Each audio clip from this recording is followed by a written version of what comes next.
Hi guys welcome to my mini blog. तो finally मो phone पळा आसला 2 मासर चलैथली मु को फोन आनिबी बट 2 दिन रे पळा आसला फोन। तो ये से अनबॉक्सिंग करथली मु करनी भाई नहीं अनबॉक्स कले तो भला आसी फोन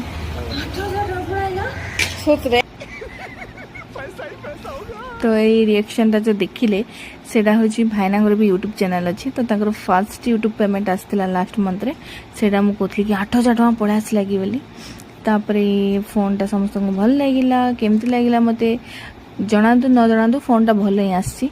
तो ये मामा थिले मामा भी देखिले मामा को भी कलरटा भल लगिला तो एतिकी थिला। तापरे आमे गलु आज रामनवमी थिला तो आमे पाखरे गोटे गाँव रे राम मंदिर रे भोग पई खाइबा को जाइलु सेठी खाई सारलु तापरे टिके कष्ट आनिके देला पी देलु तापरे घर को आसके सुई पड़ली मु संध्या रे जो राम मंदिर को नेला को जो भगवान को बुलांती तो सेटा चलथिला आम घरे भी भोग दिया हेतिला तो सेटा भोग पूजा सब हो सारला पूजा हो सारला पर आमे मंदिर गलुनी।